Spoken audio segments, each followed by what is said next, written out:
Hi all, எல்லாருக்கும் இனிய காலை வணக்கம் அண்ட் ஹாப்பி குட் ஃப்ரைடே.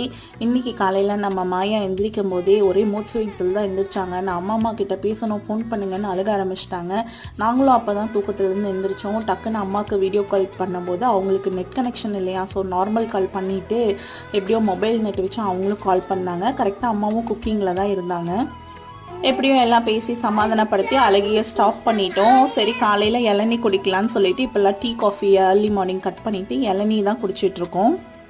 காலையில் சிம்பிளாக தேங்காய் சட்னியும் இட்லியும் தான் ரெடி பண்ணியிருந்தேன். தேங்காய் சட்னி அரைக்கும் போதே மிளகாய் இல்லாமல் போட்டு அரைச்சிடுவேன், பாப்பாக்கு தனியாக எடுத்து வச்சுருவேன். அப்புறம் நம்மளுக்கு திருப்பியும் சில்லி போட்டு அரைச்சிட்டு தாளிப்பு 2 பேர்த்துக்குமே சேமாக தான் தாளிச்சிடுவோம். இப்போல்லாம் மார்னிங் மேடமை சாப்பிட வைக்கிறதே ஒரு பெரிய டாஸ்க்காக தான் இருக்குது. அதில் இன்றைக்கி குட் ஃப்ரைடே, ஸ்கூல் ஹாலிடே வேறு. இன்றைக்கி ஃபுல் டே எப்படி சமாளிக்கிறதுன்னு யோசனையாக இருக்குது.